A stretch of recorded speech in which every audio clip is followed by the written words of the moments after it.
श्रीजगन्मङ्गलस्यापि कवचस्य ऋषि शिव छन्दनुष्टुपदेवता च कालिका दक्षिणेरिता।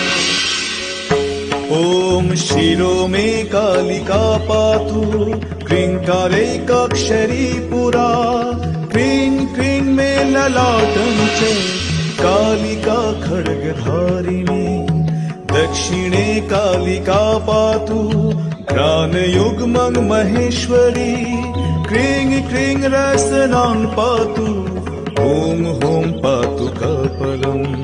वाराही नारसिंही च सर्वाश्चामितभूषणाः। रक्षन्तु सायुधैर्दिक्षु विदिक्षु मं यथा तथा। जयन्ती मङ्गला काली भद्रकाली कपालिनी।